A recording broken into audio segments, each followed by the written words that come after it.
Halo, gue Randy. Di video kali ini gue bakal share ke kalian, jelasin satu persatu cooler-cooler yang udah pernah gue coba di tahun 2001. Nah, sekalian gue mau ngetes setup yang baru, karena handphone gue yang baru sekarang udah nggak ada earphone jacknya, jadi gue terpaksa nyobain headset Bluetooth.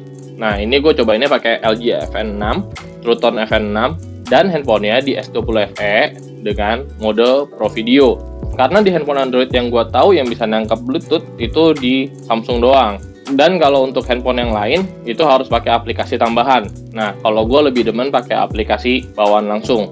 Nah, sayangnya udah ada beberapa cooler-cooler yang udah gue jual dan gue giveaway. Nah, pertama yang gue bahas itu cooler-cooler yang udah gue jual dulu ya. Ini yang pertama itu ada cooler dari Z. Itu gue nggak tahu mereknya apa, tapi kodenya Z. Itu bisa fast wireless charging. Nah, untuk cooler tersebut itu menurut gue ada kelebihannya karena fast wireless chargingnya bisa dimatiin dan dinyalain. Jadi kalau kalian lagi main game itu menurut gue dimatiin wireless chargingnya, karena kalau sambil wireless charging itu biasa lebih panas handphonenya. Nah, jadi kalau kalian main game itu bisa dimatiin, dan kalau kalian lagi mau ngecas itu bisa langsung dinyalain aja. Nah, tapi itu masih modelnya pakai grip, dan sayangnya gripnya itu masih yang seperti ini. Masih model yang seperti ini. Ini modelnya agak rata. Nah, ini modelnya masih ada rata. Jadi kadang-kadang itu masih kena ke tombol power di beberapa handphone. Dan itu gue lumayan merekomendasikan untuk handphone-handphone yang punya wireless charging. Jadi kalau kalian punya wireless charging, handphonenya itu salah satu yang menurut gue layak untuk dicobain. Terus yang kedua itu ada LZ F10. Nah, cooler ini banyak yang rebranding. Ini ada wireless charging juga, cuma nggak bisa fast wireless charging, dan udah magnetic. Itu yang gue tes. Nah, yang di rebranding itu yang rata-rata pakainya masih model grip. Nah, kalau untuk yang hasil rebrandingannya gue belum pernah coba. Cuma untuk hasil yang ini itu menurut gue kurang oke. Dinginnya biasa aja, dan chargingnya juga nggak bisa fast wireless charging. Cuma kalau untuk kalian yang suka wireless charging malam-malam itu bisa dipakai menurut gua. Karena misalnya seperti gua sendiri, kalau misalnya gua pakai MagSafe itu aja panas, gua masih tambahin heatsink lagi. Jadi menurut gua kalau kalian mau pakai itu paling buat pakai untuk wireless charging di malam harinya doang. Lalu yang ketiga ada cooler AH102. Nah, cooler tersebut punya 2 peltier, tapi sayangnya dia nggak maksimal untuk pembelian pertamanya. Waktu gue bongkar ternyata itu di seri. Jadi di peltier 1 dan di peltier 2 itu di seri. Jadi untuk pemakaian wattnya itu kecil sekali. Dan setelah gue paralel ternyata itu wattnya memakan lebih besar dan dinginnya maksimal di masing-masing peltiernya. Tapi saat gue uji coba di handphone itu tetap aja nggak terlalu maksimal. Jadi menurut gue itu boleh di skip aja. Lalu ada cooler L05. Jadi L05 juga ada 2 seri. L05 yang pertama itu nggak usah dipakai. Lalu ada L05 yang baru, itu harganya 150-an. Bahkan di bawahnya sekarang itu lumayan untuk harga segitu. Itu harganya udah setara Memo yang 180-an ke atas. Tapi sayangnya dia masih nggak ada mereknya. Terus yang terakhir itu ada F3 Ice Hauberg. Nah, itu banyak banget yang request kemarin, dan katanya salah satu cooler terbaik, tapi gua tes itu biasa aja dinginnya biasa aja, dan ada satu masalah yang utama. Jadi saat dites, saat dicolok, itu dia masih micro USB pertama, minusnya yang pertama. Lalu yang kedua, setelah kalau kita udah colok dan kita buka, otomatis copot. Jadi pas gue buka seperti ini, itu copot. Jadi menurut gue desainnya salah sih. Itu gue udah tes juga pakai kabel yang tipis, itu juga masih copot. Dan menurut gue F3 Ice Hauberg itu nggak usah dibeli, karena sayang. Itu menurut gue produknya gagal sih. Nah, itu barang-barang yang udah terjual. Nah, sekarang gue bakal kasih lihat ini satu-satu. Pertama di L01. Nah, di L01 ini cooler termurah yang pernah gue coba. Ini kelebihannya gampang dibongkar, murah, tapi memang nggak sedingin yang lainnya. Jadi kalau budget kalian di bawah 100.000, ini kemarin gue ada lihat yang jual tuh cuma 98 atau 99.000. Nah, kalau misalnya masih ada yang jual harga seperti itu lumayan banget sih. Ini part-partnya juga bisa dibuka. Jadi heatsinknya terpisah, kipasnya terpisah. Kipasnya itu bisa pakai kipas fan 5 volt biasanya, itu bisa diganti juga. Terus di sini ada DL05. DL05 itu menurut gue lumayan di versi yang lamanya. Cuma ya entah kenapa setelah laku barangnya habis, dia update dan hasilnya malah jadi kurang baik. Nah, itu kalau menurut gue sekarang DL05 yang new version itu malah di skip aja. Nah, untuk perbedaannya kalian bisa lihat video gue untuk perbandingan keduanya. Oke, lanjut lagi, ini ada DL06.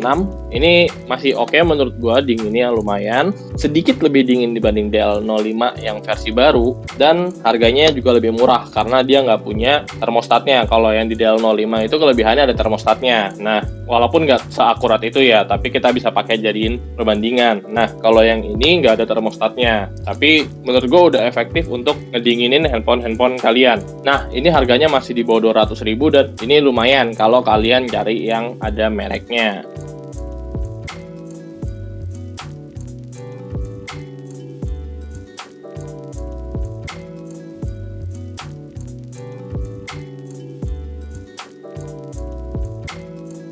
Nah, selanjutnya ada DL01 dan DL02. Nah, itu menurut gue di skip aja. Kenapa? DL01 itu kipasnya kasar dan nggak berapa lama rusak.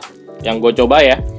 Gue nggak tahu yang teman-teman lain gimana. Cuma kalau teman-teman yang udah share juga emang kipasnya lebih kasar di DL01.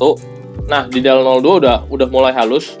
DL02, DL05, DL06, dan DL07 itu udah lumayan halus. Tapi masalahnya di DL02 itu banyak yang patah di bagian ininya. Itu banyak yang komplain, gue sendiri terjadi seperti itu. Jadi ini udah ada 2 gue. Nah, ini yang patah, oke.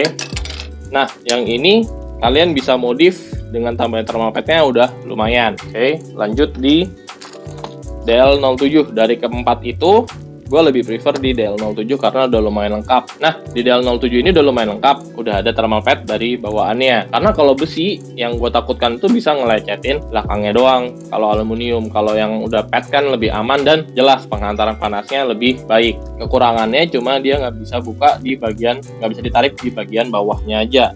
Bagian atasnya masih oke, dan gue agak takut di bagian sininya aja sih. Gue cuma takut patah di bagian sininya karena ini lumayan kelihatannya agak ringkih aja kelihatannya. Cuma gue moga-moga nggak patah ya. Nah, terakhir dari Memo itu ada cooler magnetik. Nah, ini cooler magnetik ini ada beberapa jenis, ada yang dari Keep, ada yang dari Memo, dan ada yang dari Black Shark. Nah, kalau kalian udah percaya sama Memo, ini lumayan, garansinya 6 bulan juga. Nah, ini kalau dibandingin sama Keep magnetic wireless charging, ini kurang lebih sama dinginnya, sedikit lebih dingin di sini, sedikit lebih dingin di Keep wireless charging. Tapi untuk Keep wireless charging, kelemahannya itu dia nggak bisa dibongkar sama sekali. Nah, tapi di Memo CX01 ini udah bisa dibongkar. Nah, beda sama cooler Memo lainnya ya. Jadi di CX01 dan di DL07 itu udah mulai gampang dibongkarnya. Jadi kalau misalnya cooler kalian udah nggak dingin, itu udah bisa kalian ganti thermal paste-nya sendiri. Oh ya, kurang lagi di Memo itu masih ada, untuk cooler peltirnya masih ada DL88. Nah, ini gue kurang rekomendasi karena apa? Ini agak besar, walaupun megangnya enak, ada gamepad-nya, tapi triggernya itu jelek banget menurut gue ya. Triggernya kurang oke. Ini sebenarnya gue dikasih, cuma ya gue jujur aja triggernya kurang bisa dipakai. Jadi kalau misalnya gue pakai ini, ngetesnya juga gue nggak pakai triggernya. Jadi triggernya gue angkat. Kalau untuk masalah dingin ini udah cukup sih buat dinginin handphone kalian. Nah, kekurangannya cuma dia harus tambah thermal pad lagi untuk handphone kalian yang BAM kameranya tebel. Jadi kalau misalnya BAM kamera kalian tebel, itu harus tambahin thermal pad supaya nggak bentrok dan ada jarak antara padnya dia dan handphone kalian. Jadi kalau ada jarak antara handphone kalian dan padnya, itu percuma, bakal berembun di coolernya aja dan dinginnya nggak nyampe ke handphone kalian. Oke. Lanjut, ini cooler dari Realme. Ini sebenarnya dari FreeDigi Wing Wax Pro yang pertama, tapi gue nggak rekomendasi sama sekali. Ini udah disunat dari cooler tersebut, yang tadinya ada baterai jadi nggak ada baterai. Terus dia pendinginannya cuma di 1 titik doang, kecil sekali. Nah, ini bagusnya menurut gue cuma buat iPhone aja, jadi nggak cocok buat Android karena titiknya cuma di pinggir dan di 1 titik doang, dia nggak bisa melebar. Jadi kalau menurut gue ini di skip aja sih. Terus untuk handphone yang baru itu baru keluar tuh ada yang dari merek Gamen. Nah, ini menurut gue di skip aja. Ini kita udah tes, hasilnya paling nggak dingin dibanding yang lain, cooler peltier yang lain. Ini dinginnya cuma kayak yang di sini di L01 yang paling murah. Dan ya ini menurut gue agak kurang sih. Udah di harga 150-an, diskonnya di harga 150-an, dan harga biasanya itu di 200, cuma biasanya dijual di harga di 170-an. Tapi ini barangnya, tapi dia masih pakai padding yang lama seperti ini. Nah, paddingnya ini masih rata. Jadi kebanyakan kayak gini itu kena di tombol power. Nah, di cooler-cooler yang gue ngomongin tadi itu rata-rata udah aman di tombol power. Dan yang ini nggak aman. Dan beberapa ada yang cocok-cocokan sih. Jadi di DL06 dan di DL05, terutama di DL05 karena ukurannya kecil, dan jadi di DL05 paddingnya seperti ini. Nah, ini kadang-kadang masih kena di handphone-handphone yang tebel. Jadi kalau handphone yang tebel biasanya masih kena. Cuma untuk handphone yang tipis biasa aman. Jadi kayak di X3 Pro sama X3 NFC ini agak riskan. Jadi harus diganjel di bagian sininya supaya nggak kena di tombol power. Tapi seenggaknya desainnya udah lumayan untuk handphone Android. Kalau cooler rata-rata itu semuanya aman buat iPhone ya. Karena tombol iPhone tuh rata-rata ada di atas. Oke, lanjut. Ini ada cooler yang pakai baterai. Ini satu-satunya cooler Peltier yang pakai baterai. Dan menurut gue ini lumayan. Cuma kalau kalian mau tes, boleh-boleh aja. Cuma kalau ngomongin dingin ini ya kalah jauh tetap. Cuma secara inovasi ya belum ada ke Peltier lain yang ada baterai selain ini. Ini X3 namanya. Kalau untuk brandnya gue nggak tahu apa. Oke, terus dari brand besar lagi, ini ada Gamesir F8 Pro Snowgone. Ini sayangnya coolernya nggak sedingin yang lain, nggak sedingin FlyDigi atau Black Shark. Padahal Gamesir ini mereknya setara FlyDigi ataupun Black Shark ya. Dan harganya pun ini lebih mahal. Ini 500-an, terus setara di Black Shark. Untuk build quality ini udah bagus banget. Build quality itu paling bagus di FlyDigi, Black Shark, sama Gamesir ini. Cuma untuk ngomongin dingin ini kalah dibanding yang teman-temannya itu. Cuma untuk dipegang ini paling enak. Kenapa? Karena udah ada gamepad-nya. Dan kelemahannya sama kayak di DL88 yang tadi, itu harus pakai thermal pad tambahan untuk di handphone yang BAM kameranya tebel. Untuk pemakaiannya kalian bisa lihat di video reviewnya langsung. Oke, kita lanjut ke Black Shark. Ini Black Shark ada, langsung gue bahas di masing-masing dua. Ini yang versi lamanya di BR11 dan ini di BR30RM. Nah, ini itu gue pernah bahas ini khusus, kalian bisa nonton khusus bahas Black Shark. Nah, ini tuh anak tirinya Black Shark menurut gue. Kenapa? Karena ini udah nggak ada thermal pad-nya. Satu-satunya nggak pakai baut, dia langsung aluminium pad di tengahnya. Terus namanya sendiri ini gaming cooler, bukan fun cooler. Kalau yang lain semuanya fun cooler, ada yang fun cooler pro sama fun cooler biasa. Nah, ini cuma gaming cooler. Ini satu-satunya. Ini menurut gue anak tiri. Dan ini yang paling nggak dingin di antara Black Shark lainnya. Tapi kalau ngomongin padding, ini lebih aman untuk semua HP dibanding BR11. BR11 ini dingin, cuma masalahnya di paddingnya. Jadi kalau di BR11 paddingnya itu nggak ramah sama handphone Android yang baru-baru ya. Jadi menurut gue ini bisa di skip dulu. Atau kalau mau beli ini bisa dimodif paddingnya. Terus kita lanjut lagi di BR20. Nah, ini ada BR20 Plus, sekarang sedikit lebih murah, kalian bisa cari. Cuma nggak ini yang nggak resmi ya. Terus ada BR30BS. Nah, ini dinginnya sama.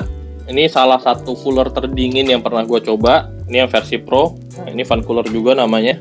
Namanya fan cooler. Kalau tadi kan gaming cooler. Nah, ini fan cooler. Nah, dari kedua ini gue lebih merekomendasikan BR30BS. Ini. Kenapa? Karena paddingnya. Sekali lagi karena paddingnya. Nah, ini versi lama, lebih bisa kena ke Android yang baru. Nah, ini lebih aman. Jadi lebih aman ke tombol power atau tombol volume. Jadi nggak bakal kena. Nah, ini juga dapat dua jenis padding lagi, dan ya bisa dipastikan aman lah untuk semua. Terus kita langsung bandingin sama ini cooler terdingin yang pernah gue coba. Ini FlyDigi WingWaps 2 Pro. Ini harganya 400-an, 450-an ya, kadang-kadang diskon sampai 400, di bawah 400. Dan ini di 400-an juga, kadang-kadang di 350-an. Nah, ini dua cooler terbaik menurut gua. Dan gua nggak bisa milih ini mana yang terbaik. Kenapa? Walaupun di FlyDigi ini yang terdingin, cuma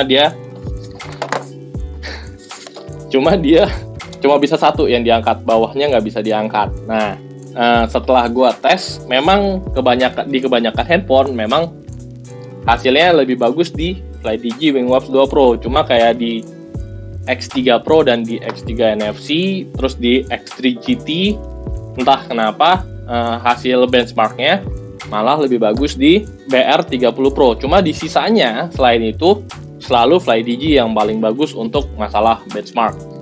Jadi gue ngetesnya pakai benchmark di 3D Mark ya. Kalian bisa lihat hasilnya di video perbandingan yang dulu. Oke, lanjut untuk Black Shark. Ini ada yang salah satu yang the best juga. Ini Black Shark Magnetic Cooler. Jadi kalau kalian mau pakai yang Magnetic Cooler, itu yang terbaiknya ada di Black Shark menurut gua. Jadi paling dingin tuh di Black Shark dibanding Keep sama Memo. Jadi ini jauh banget. Jadi harganya walaupun beda jauh, tapi emang kelasnya ini beda banget. Kekurangannya cuma satu menurut gua di sini. Kekurangannya cuma di sininya aja. Jadi untuk handphone yang ada wireless charging, gua nggak saranin pakai ini karena mengganggu wireless charging kalian. Tapi untuk iPhone dan handphone yang nggak pakai wireless charging ya, ini oke banget. Jadi kalian gampang banget tinggal tempel di HP-nya. Tapi gue akalin sih, gue nggak pakai ini, tapi gue pakai ring dan gue tambahin silicone pad. Terus yang terakhir ini ada X9. Nah ini cooler kesayangan gue sekarang. Kenapa? Ini coolernya cuma 200.000, bahkan ada yang jual di bawah itu juga. Terakhir gue beli di 160.000. Itu lagi promo di TikTok. Nah, gue juga baru tahu TikTok ternyata ada juga bisa jualan. Nah, gue beli di situ, itu cuma 162.000 dan akhirnya gue beli 2 biji. Jadi cooler lama gue ada ini yang udah gue modif ekstrim sampai seperti ini.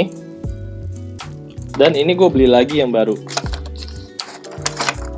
Ini sebagai bukti aja kalau emang menurut gue coolernya sebagus itu. Ini gue beli lagi yang baru buat cadangan. Jadi ini gua tes kalau udah modif seperti ini tembus di 0, bahkan cuma seperti ini doang, defaultnya udah tembus sampai 2 derajat Celcius. Jadi menurut gua untuk harga 200-an ini udah gak ada yang ngalahin sih. Nah, kelebihannya ini satu-satunya cooler di kisaran 200.000 yang peltiernya itu 3 cm. Dibandingin yang lain yang merek Memo, Keep atau yang lainnya itu cuma di 2,3 cm. Jadi ini dasar peltiernya aja udah yang bagusan, terus bagian paddingnya udah ada tembaganya, plus udah pakai thermal pad juga. Jadi ini udah paket lengkap sih. Plus ini juga udah slide-nya bisa di dua-duanya ya. Jadi bisa taruh posisinya benar-benar di tengah atau bisa kita atur sesuai keinginan kita. Ya, gue nggak bisa gambarin lagi betapa excited-nya gue sama ini barang. Oh ya, sekalian gue kasih gambaran untuk cooler-cooler yang ada aplikasinya itu cuma di 3 cooler doang. 3 cooler yaitu di FlyDigi Wingwavs 2 Pro, terus di BR30BS, sama di BR20. Kelebihannya di FlyDigi Wingwavs 2 Pro itu bisa kipasnya bisa diatur sampai 100% per persennya. Dan kalau di Fan Cooler 2 Pro ini di BR30BS cuma bisa disetting di 3 kecepatan doang, yaitu Frozen, Freeze, sama Intelligent. Dan kalau di BR20 cuma bisa disetting di Freeze atau Frozen doang. Nah, itu untuk yang handphone. Nah, ini untuk yang tablet. Nah, di tablet ini ada DL05 for tablet. Ini ya, DL05 kalian udah tahu dinginnya kayak gimana. Terus ini ada P50. Kalau P50 ini juga unik, ini beda. Untuk iPad mini sendiri beda, terus untuk iPad biasa yang 10 inch beda. Kalian harus pilih kalau yang ini. Nah, kalau yang ini kalian bisa atur tingginya mau seberapa. Ini tuh kalau misalnya kalian mau taruh di handphone juga bisa. Kemarin gue udah coba praktekin, ini masih bisa di handphone juga. Nah, kalau untuk dingin ini lebih dingin Memo. Cuma kalau menurut gua saranin pakai yang magnetik aja karena lebih gampang untuk di tablet juga pemakaiannya daripada pakai yang ini, jadinya kesannya gede banget sih. Jadi kalau buat yang iPad atau tablet kalian bisa pakai magnetik dan langsung taruh di sumber panasnya di mana. Nah, terakhir gue mau ngasih rekomendasi gue untuk akhir tahun 2021 ini. Oke. Untuk cooler yang terbaik tentu aja di kedua ini, di FlyDigi Wingwavs 2 Pro dan BR30BS. Ini gue nggak bisa pilih mana yang terbaik, jadi tergantung handphone kalian juga. Kalau kalian prefer yang bisa begini, ya pilihnya BR30BS. Cuma kalau satu aja nggak masalah, kalian bisa pilih yang FlyDigi Wingwatch 2 Pro. Nah, kalau gue sendiri disuruh pilih, kebetulan handphone gue udah tes, pakainya lebih bagus di FlyDigi Wingwatch 2 Pro. Nah, jadi balik lagi ke handphone kalian kalau yang ini. Dan cooler magnetic black shark ini juga nggak bisa dipandang sebelah mata ya. Ini salah satu cooler terbaik juga. Ini dinginnya sampai minus 0, sekian derajat. Ini salah satu cooler terdingin yang pernah gue coba juga. Jadi kalau untuk yang punya iPhone 12 ke atas, iPhone 12 atau iPhone 13, ini menurut gue mendingan pakainya yang ini dibanding ini. Jadi kalau kalian pakainya iPhone yang udah punya MagSafe, jadi kalian gak usah perlu beli ini lagi, kalian belinya yang magnetic aja. Jadi ketiga ini udah the bestnya, the best of the best coolernya. Tapi menurut gue yang paling worth it sekarang dibeli itu adalah X9. Jadi di harga 200.000 bahkan bisa di bawahnya, tuh kalian bisa dapat yang dinginnya 2 derajat. Jadi nggak ada cooler yang di harga ini bisa nyentuh 2 derajat. Bahkan kalau udah kalian buka case belakangnya kayak gini, ini bisa sampai minus 0,2 derajat. Jadi menurut gue ini udah oke banget. Nah, jadi seperti itu. Ini menurut gue cooler yang paling worth it buat dibeli. Dan ketiga ini adalah cooler terbaik yang ada sekarang. Lalu gue bakal pilah-pilah berdasarkan harga. Jadi berdasarkan harga, kalau 100.000 ya jelas ini nggak ada pilihan lain, ini yang murah. Untuk cooler Peltier ya, ini udah yang paling murah. Dan kalau rusak pun ini paling gampang dibongkar menurut gua. Untuk 150 ribuan itu kalian bisa ambil di L05 nya yang versi baru, yang lingkarannya kuning. Terus di harga 200 ribuan jelas X9.